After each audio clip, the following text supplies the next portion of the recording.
Alors bien le bonjour et bienvenue à ce 7e congrès international de l'Association internationale pour la formation, la recherche et l'intervention sociale.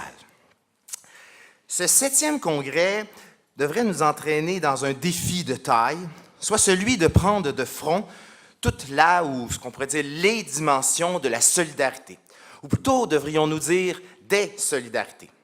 D'où le titre de ce superbe événement, « Solidarité en question et en acte, quelle recomposition ». Mon nom est Bernard Saint-Jacques, je ne suis pas un chercheur, je suis un praticien dans la vie.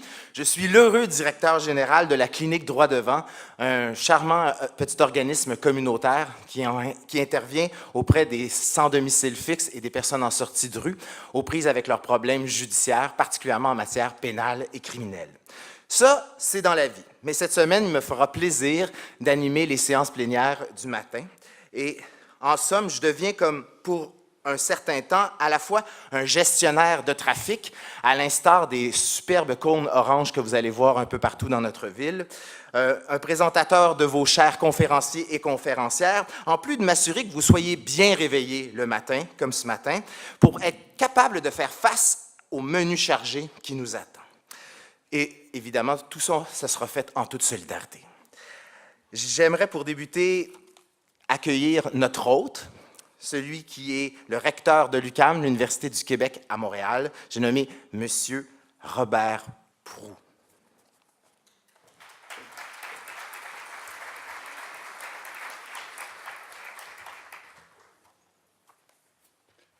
Bon, quelle belle journée aujourd'hui.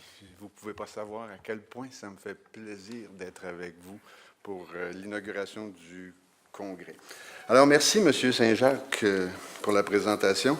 Madame la présidente de l'Association internationale pour la formation, la recherche et l'intervention sociale, et Monsieur le président du 7e congrès, Madame la directrice de l'École de travail social de l'UQAM, distingués représentants du ministère de la Santé et des Services sociaux et représentants de la Ville de Montréal, chers congressistes de différents pays, de différentes universités et de différents milieux de vie, comme je vous l'ai dit au départ, c'est avec un grand plaisir que je vous souhaite la bienvenue à l'Université du Québec à Montréal. Je suis très heureux que l'Association internationale pour la formation, la recherche et l'intervention sociale ait choisi, pour la première fois de son histoire, de tenir son congrès dans les Amériques, dans notre belle grande ville de Montréal. Vous avez retenu Montréal, mais vous avez choisi l'UQAM comme université haute. Et ça, je vous l'avoue, j'en tire une très grande fierté. J'y vois là une reconnaissance du fait que nous partageons des préoccupations, des idéaux et des valeurs communes. D'abord, une préoccupation autour même du thème du congrès, soit celui de la recomposition des solidarités. Comment, en cette ère de mondialisation, faciliter l'intégration des nouveaux arrivants, favoriser le vivre ensemble en général, comment lutter efficacement contre l'exclusion, les inégalités sociales, la pauvreté. Comment mieux soutenir les aînés, comment mieux soutenir les personnes fragilisées. En d'autres mots, comment favoriser le renouvellement des solidarités pour assurer le mieux-être de tous les citoyennes et citoyens. Ce sont là des préoccupations qui ont toute une résonance au sein de notre université. En fait, ce souci pour les laisser pour compte, conjugué à la volonté de contribuer au changement social, est inscrit dans l'ADN même de notre université. Dès sa fondation, il y a maintenant près de 50 ans, l'UQAM se donnait la mission d'ouvrir ses portes aux populations traditionnellement exclues des hauts lieux de savoir. De fructueuses collaborations ont alors vu le jour entre l'université et les milieux communautaires, les groupes de femmes, les syndicats, contribuant ainsi à faire avancer les connaissances, certes, mais aussi à faire avancer la société. Je disais plutôt que nous partageons des valeurs et des idéaux, celui d'une société plus ouverte, plus équitable et un développement plus durable, mais je pense que nous partageons aussi une conviction.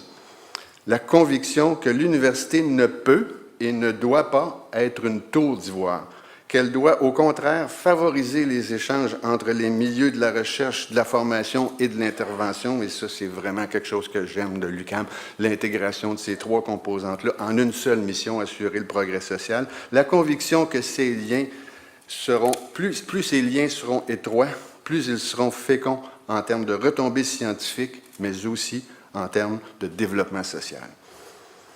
Autre conviction, me semble-t-il, que nous avons en partage, celle voulant qu'il importe de stimuler les échanges au niveau aussi bien local, national qu'international. Puis là, je me permets une petite parenthèse, parce que ça a été le thème de ma campagne électorale lorsque je me suis présenté au rectorat, d'ailleurs, qui se termine bientôt, la question de l'internationalisation. Et je pense que là, on se comprend très bien. J'ai toujours parlé de l'internationalisation autrement.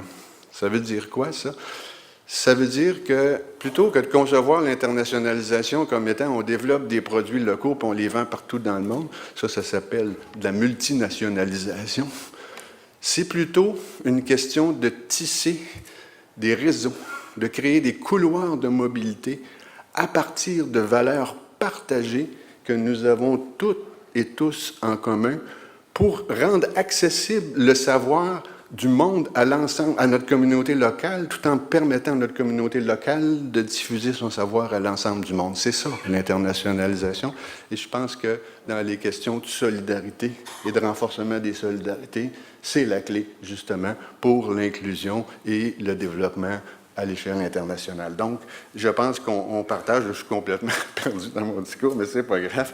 Donc, je pense qu'on partage aussi en commun cette valeur-là au niveau de l'international. Votre congrès attire des participants venus de plusieurs pays d'Europe, d'Afrique, d'Amérique, et voilà un potentiel extraordinaire pour lancer les débats dont je parlais tout à l'heure. À l'UQAM, nous croyons aussi que c'est en travaillant de concert et en créant des réseaux ou des couloirs de mobilité, comme je le disais, et en favorisant des collaborations internationales que nous parviendrons à trouver des solutions innovantes aux grands défis qui confrontent toutes nos sociétés. Comme se plaît souvent à le dire le maire de Montréal, et là-dessus, je suis entièrement d'accord avec lui, seul, dans son coin, on va plus vite, mais ensemble, on va plus loin. Enfin, je m'en voudrais de ne pas souligner aussi un autre point de convergence qui nous rallie, à savoir une volonté partagée de participer à la dynamisation et à la valorisation de la science en français. On ne se le cachera pas, il s'agit là d'un défi de taille dans le contexte actuel. Mais ce n'est pas juste une question linguistique. Une langue, c'est une culture, ça véhicule des valeurs, et on a tout intérêt au pluralisme dans ce domaine-là. Et je suis très heureux qu'aujourd'hui, on tienne un colloque international en français à l'UQAM. Oui, merci. C'est pas...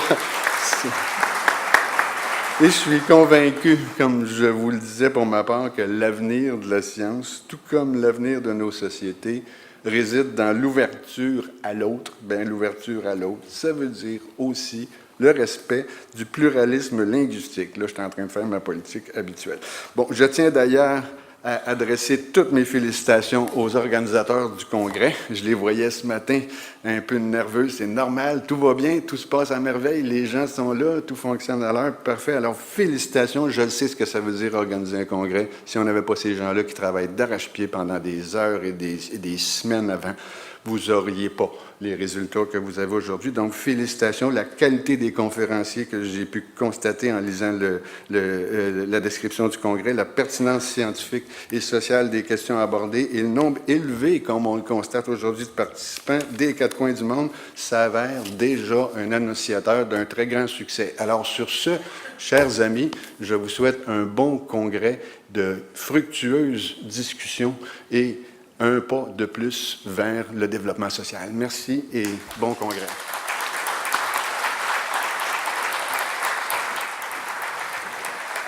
Merci de l'accueil, M. Proulx. J'inviterai maintenant notre prochaine présentatrice. Elle est directrice de la Haute École de travail social de Genève. Mesdames et messieurs, la présidente de l'Association internationale pour la formation, la recherche et l'intervention sociale, Mme Joëlle Libois.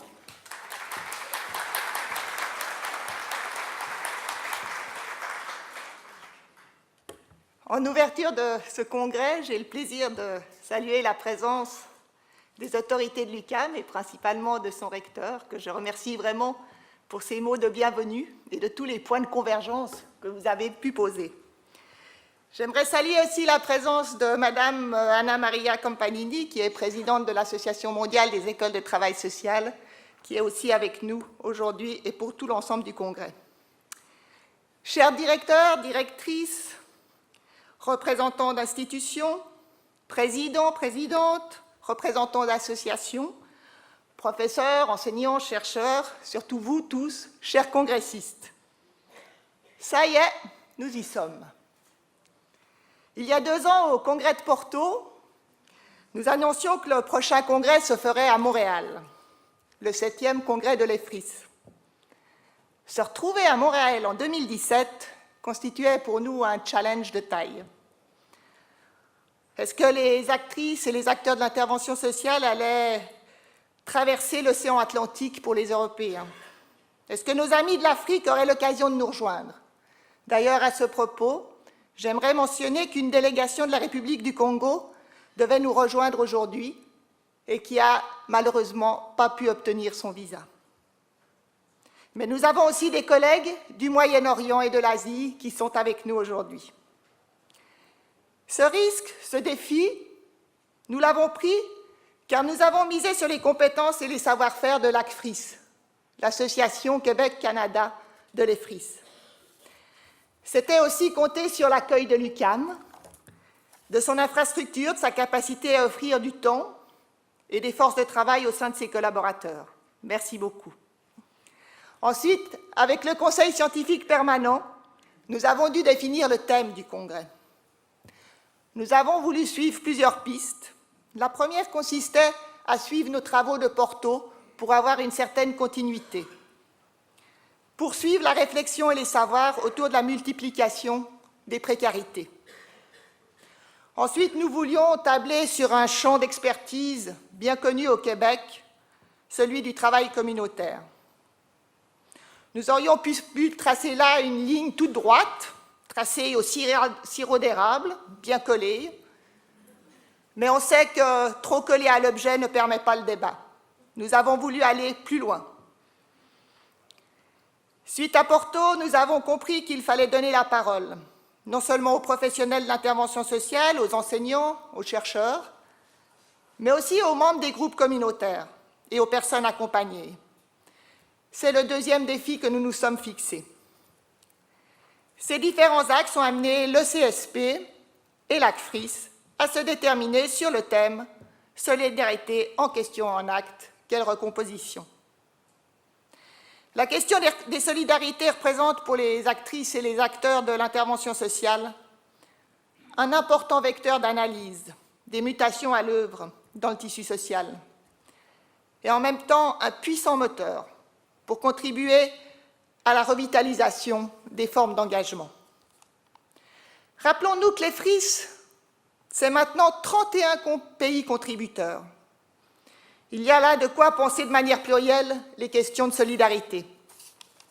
Et ici, aujourd'hui, à Montréal, nous sommes environ 400 à être réunis pour s'écouter, débattre, s'enrichir sur l'évolution des modes de solidarité et leurs conséquences pour le travail social.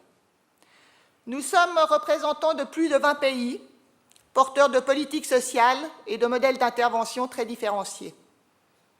C'est une chance inouïe. C'est une chance inouïe de pouvoir partager ensemble ces 4 jours, un grand privilège pour toutes et tous d'être présents ici, à l'ouverture de ce 7e congrès, qui sera, je l'espère, non seulement riche en échanges et découvertes, mais aussi porteur de nouveaux réseaux et projets internationaux. Chers congressistes, usez et abusez de ce réseau international. C'est ici et maintenant, mais aussi pour construire à plus long terme des projets regroupant plusieurs pays qui nous permettent de rester ouverts à la découverte, aux surprises, à la différence, au partage, à la convivialité, un magnifique savoir-faire du Québec, et qui rend les rapports tellement plus joyeux et légers.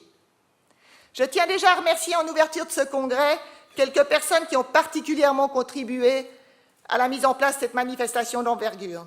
Je pense ici à Dominique Souzini, notre président d'honneur, qui travaille d'arrache-pied depuis quelques mois derrière son ordinateur et sa base de données pour que tous les éléments d'organisation et statutaire soient en place. Il n'a pas pu faire le déplacement pour des raisons familiales, mais il est avec nous grâce à la technologie, certes, mais surtout dans nos pensées et nos cœurs. Merci à Dominique. Je pense encore aux deux infatigables porteurs de cette manifestation, Annie Fontaine, professeure à l'Université Laval, responsable de la coordination scientifique, et Michel Parazzelli, professeur à l'UQAM, infatigable grand Manitou de l'organisation générale. Ils ont travaillé ensemble, main dans la main, appuyés par toute l'équipe de l'ACFRIS, ainsi que l'équipe d'accueil composée d'étudiants et étudiantes, toutes ces personnes que nous saluons chaleureusement.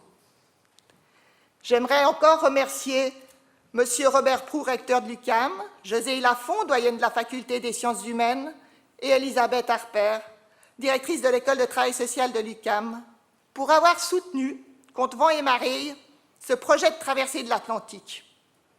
Sans oublier encore, évidemment, les 11 conférencières et conférenciers qui ont accepté de nous rejoindre et que nous nous réjouissons d'entendre. Enfin, encore toute l'équipe du CSP et du conseil d'administration, les membres du bureau qui ont travaillé sur ce projet durant les 2 dernières années et qui ont cru, non seulement l'équipe du Québec, mais surtout à vous, chers congressistes, en votre venue, car sans vous, sans vos communications, nous ne pourrions exister. Merci à vous, vous serez, je l'espère, largement récompensés lorsque l'on regarde la richesse du contenu du programme.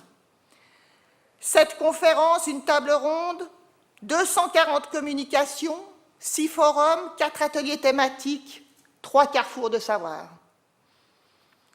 J'aimerais attirer votre attention sur les nouveautés de ce 7e congrès qui consiste, au-delà de la richesse des communications, à intégrer pleinement la présence des milieux associatifs et des intervenants des groupes communautaires. Ceci principalement à partir des carrefours de savoir qui recomposent les multiples formes de savoir. C'est ensemble, entre milieux de pratique, de formation et de recherche, que nous contribuons à la construction d'une société innovante, porteuse de recomposition des solidarités. C'est ensemble une magnifique occasion de sentir, de penser et d'agir. Il me reste encore à annoncer la naissance de notre revue, dont l'anniversaire restera marqué par le Congrès de Montréal. Le nom de ce dernier né sera mis au concours durant ce congrès. Aujourd'hui, nous parlons du numéro 0 de la revue de l'EFRIS. Celui-ci vous sera présenté en fin de matinée. Mais pourquoi éditer une nouvelle revue sur le travail social? Parce qu'il nous apparaît au fil des congrès et des rencontres tenus avec nos chercheurs, formateurs, travailleurs sociaux, que des passerelles restent à construire et pour consolider ces savoirs pluriels. C'est un vrai enjeu de taille, celui de faire circuler les connaissances entre ces différentes entités, sans oublier les savoirs dits profanes, portés par les populations directement concernées par l'intervention sociale. Nous souhaitons, à l'EFRIS, dépasser le clivage récurrent entre académisme d'une part et discours professionnel de l'autre, tout comme la dichotomie traditionnelle entre les discours et les savoirs sacrés ou dits profanes. Dire cela, c'est une chose. Il nous restait à affronter le réel de ce projet. C'est chose faite avec ce numéro 0 de la revue. Une revue qui donne la parole à des intervenants accompagnés par des membres du comité scientifique permanent. Car un savoir-faire sans discours, essentiellement sans écriture, peine à trouver une légitimité et suspend le développement de la profession par absence de transférabilité. Nous avons tenté, au travers de ce numéro 0, de rendre lisibles des savoir-faire en situation. Les penser et écrire ouvrent à un exercice périlleux d'une montée en généralité, du singulier vers l'universel. J'aimerais ici remercier tout particulièrement le comité de rédaction, les auteurs et les accompagnateurs, sans oublier le soutien du groupe Documentation sociale internationale francophone, issu du partenariat avec Prism. Sans cette dynamique collective, ce numéro 0 n'aurait pu voir le jour pour l'ouverture de notre 7e congrès. Si celui-ci est placé sous l'égide d'un questionnement sur les nouvelles solidarités en actes, la ligne éditoriale de notre nouvelle revue montre que les rêves les plus fous, des rêves qui sont par essence guère réalistes, mais abordés de manière solidaire, deviennent réalisables. Je terminerai en rappelant l'importance de l'axe stratégique de l'EFRIS, soit le croisement des savoirs entre formation pratique et recherche. Pour nous, ce n'est pas un slogan. C'est un vrai programme qui cherche à développer des connaissances à partir de regards croisés, regards qui ne s'annulent pas, qui ne s'excluent pas, mais qui cherchent à s'enrichir dans une transversalité porteuse de connaissances intégrées. Un projet démocratique où toutes les paroles sont entendues, discutées, débattues. Non pas faire converger un discours unifié et lisse, mais au contraire, faire valoir la diversité sans valeur hiérarchique ou sans position d'arrogance. Être tous ensemble ici, c'est déjà une occasion unique de mettre en acte le projet de l'EFRIS, mais aussi d'être pleinement en lien avec la thématique de ce congrès, la solidarité. Être ensemble est déjà un acte solidaire, mais il importe de porter plus loin une parole plurielle, construite sur les enjeux du travail social, parole à faire entendre dans tous nos pays et dans les instances internationales. Les hommes construisent trop de murs, pas assez de ponts, disait Isaac Newton, philosophe des Lumières. Créer des ponts est le thème des célébrations du 375e anniversaire de Montréal, un thème qui s'accorde parfaitement à notre thématique du Congrès. Quelle que soit votre place ou votre investissement dans cette magnifique aventure, vous êtes toutes et tous actrices et acteurs en participant à la construction des savoirs centrés sur une thématique porteuse d'avenir au vu de l'évolution chaotique de la société et du vivre ensemble. Que ce congrès nous permette de déconstruire nos représentations, de jeter de nouveaux ponts pour penser et agir les différentes formes de solidarité. Que le congrès s'ouvre, que la fête commence.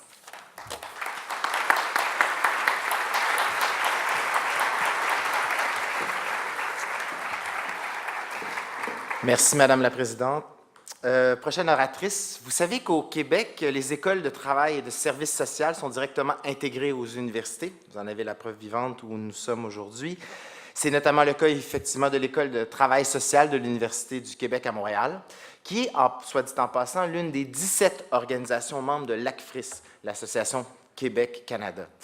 J'ai le plaisir de vous présenter la directrice de l'École de travail social de l'UQAM, Madame Elisabeth Harper.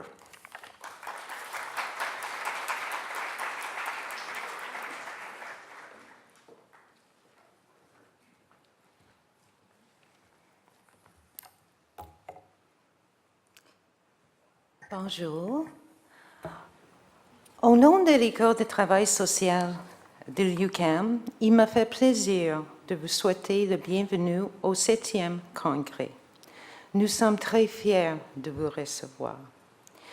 Milieu d'enseignement et de recherche actif depuis sa fondation, notre école a su demeurer un endroit où se côtoient des enseignantes, des étudiantes, des chercheurs, des praticiennes qui sont préoccupés par des enjeux de démocratie, d'équité et de développement de solidarité dans nos sociétés. À l'école, nous offrons un programme de baccalauréat, un programme de maîtrise et depuis 2015, un nouveau programme de doctorat. Et en passant, on accepte toujours des nouveaux candidats pour notre programme de doctorat.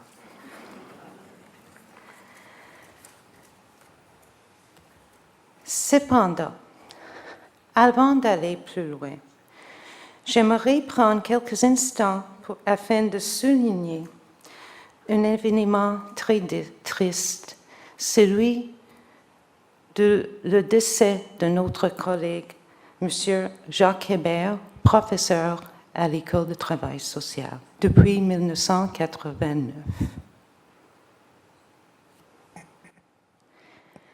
Certains d'entre vous l'avez peut-être connu parce que vous avez assisté à une de ses conférences lors des premiers congrès de l'AFRIS.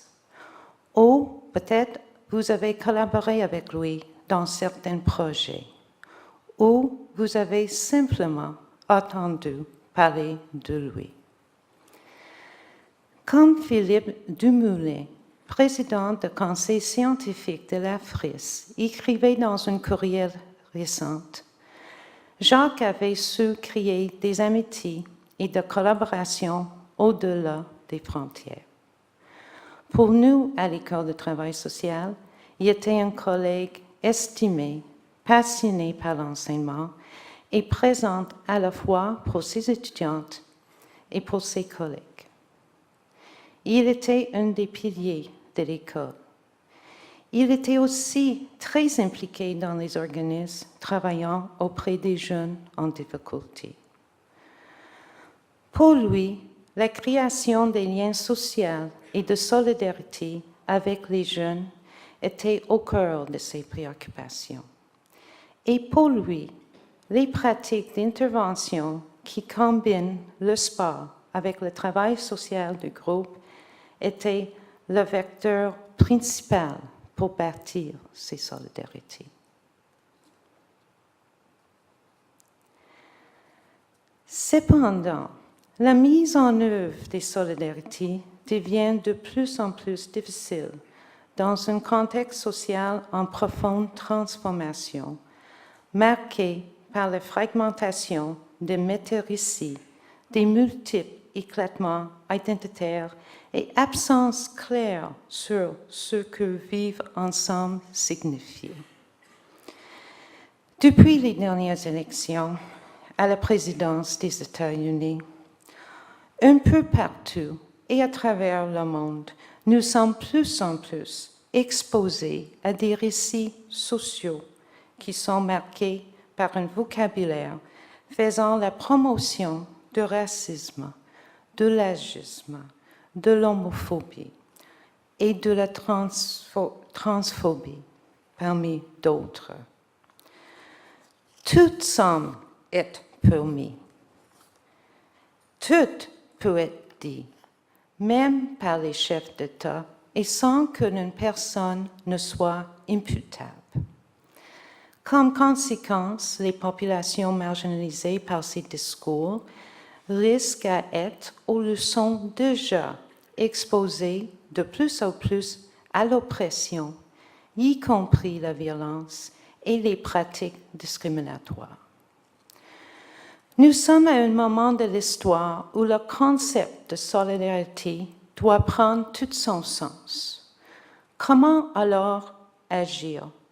Comment parler de solidarité d'une manière qui ne simplifie pas ce concept à outrance et pour ne pas fragiliser les nouvelles formes de solidarité? Peut-être il est temps d'enrichir les langages que nous employons pour discuter et débattre de ces questions. Temps de tisser des nouvelles solidarités qui peuvent perdurer dans le contexte postmoderne d'aujourd'hui. Temps de résister à des discours qui semblent prendre plus en plus de place. Le développement de l'intervention sociale qui vise à contrer les inégalités sociales et de consolider et construire ces nouvelles solidarités qui sont nécessaires doivent reposer sur des échanges constants entre chercheurs, formateurs et professionnels de l'intervention. Ce congrès nous donnera l'occasion de poursuivre cet échange. Je vous invite donc à profiter pleinement à toutes les occasions d'échange, de discussion et de débat qui vous seront offertes tout au long des 4 journées de ce congrès. Au nom de mes collègues de l'École de travail social, je vous souhaite un très bon congrès. Merci.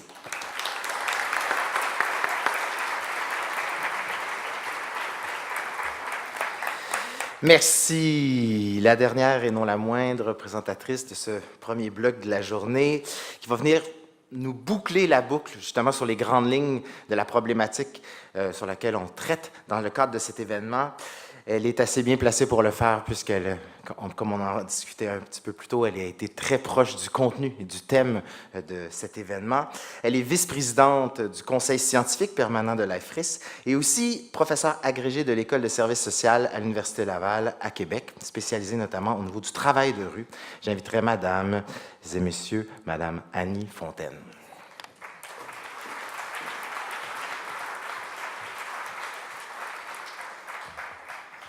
Bonjour à toutes et tous. C'est vraiment avec plaisir et honneur que je me trouve ici ce matin et aussi chargée d'une profonde excitation d'être enfin réunis lors de ce jour J pour amorcer ensemble cette réflexion qu'on discute au sein du Conseil scientifique permanent depuis déjà 2 ans. Ça a été une aventure pendant ces 2 années extrêmement riche. J'élaborerai pas sur le contenu, mes prédécesseurs l'ont très bien fait, ont bien campé le sujet. J'aimerais quand même souligner à quel point c'est un thème pour nous qui est extrêmement porteur. On aime bien quand le contenant et le contenu convergent. Ici, le véhicule de l'EFRIS, qui se veut un espace, une interface d'interaction entre des acteurs qui représentent différents milieux en lien avec l'intervention sociale, est en soi un espace de solidarité. Donc, travailler sur cette question des solidarités allait de soi, ça coulait vraiment de source tout au long de la préparation. Je ne voudrais pas répéter tous les remerciements qui ont été faits par mes collègues précédemment, mais surtout les appuyer. J'aimerais quand même insister sur quelques petits remerciements plus particulièrement. J'aimerais d'abord remercier notre animateur, Bernard Saint-Jacques, d'avoir accepté de prendre le micro pour nous stimuler tous les matins, comme il le disait, bien nous réveiller pour être en forme aux échanges. J'aimerais aussi particulièrement remercier chacune des membres du CSP, du Conseil scientifique permanent, pour leur implication dans tout le processus d'évaluation des communications, pour leur réactivité à mes différents courriels pour stimuler leur implication. Alors, je vous remercie toutes et tous. C'est un plaisir de partager du temps avec vous. J'aimerais aussi remercier, bien sûr, tous les conférenciers qui ont accepté de venir faire des présentations, mais également tous les communicants. J'ai eu la joie de lire tous vos résumés et donc je m'attends, ici, j'ai possédé le don de l'ubiquité, je serais extrêmement heureuse d'aller tous et toutes vous écouter. Ça n'existe pas encore, alors je m'en passerai. Et j'aimerais aussi remercier plus particulièrement les commanditaires qui nous ont permis la réussite de cet événement. Donc, d'abord, le Conseil de recherche en sciences humaines du Canada, le CRSH, l'Association Québec-Canada pour la formation, la recherche et l'intervention sociale, l'ACFRIS, et ses 17 organisations membres, la Ville de Montréal, le ministère de la Santé et des Services sociaux, le Consortium national de formation en santé, qui est le regroupement pan-canadien de 11 collèges et universités ayant des programmes en français, l'Agence universitaire de la francophonie, et le service aux collectivités de l'UQAM. Avant de vous laisser dans les activités, puisqu'on a un programme à quel point je sais riche et chargé, j'aimerais un peu insister sur certains aspects. On a essayé à travers les conférences plénières de chaque matin de tisser un fil conducteur pour aborder à la fois les aspects philosophiques, les aspects pédagogiques, les aspects reliés aux dimensions de l'action politique, de l'action publique. On a voulu aussi inclure les savoirs expérientiels. Donc, on a essayé de faire un tour d'horizon des différents aspects. Quant aux ateliers, on a voulu le plus possible faire converger des gens qui pouvaient avoir des sujets d'intérêt communs, tout à la fois en cherchant à diversifier vos horizons, donc en réunissant ensemble des chercheurs, des praticiens, des formateurs. Donc, on a essayé au mieux possible de tisser un lien entre ces personnes. Dans le programme, je vous invite, dans votre pochette, à porter attention à la feuille volante qui a été déposée, où il y a quelques changements qui ont été indiqués dans le programme. Peut-être qu'il y aura quelques changements à l'occasion qui surviendront encore. J'attire votre attention sur les changements de locaux qui ont été obligés de réaliser à la toute dernière minute à cause d'une inondation dans des locaux qui étaient prévus être utilisés. Donc, fiez-vous à cette feuille pour identifier les locaux, plutôt qu'à ceux qui sont indiqués dans le programme. Et tant qu'avoir cette feuille sous les yeux, je vous encourage à repérer que dans certains locaux, vous verrez de fois en fois certains thèmes peut-être qui peuvent avoir un lien d'une séance à l'autre. Donc, il est possible que par vos intérêts, vous vous retrouviez souvent dans le même local. Ce n'est pas tout à fait le fruit du hasard. Alors, en dernier lieu, mon plus grand souhait, c'est qu'on s'approprie cet espace et que le congrès ne soit pas seulement une addition de communication individuelle, mais une occasion d'échange, de partage, de co-construction. Merci d'être là. Bon congrès.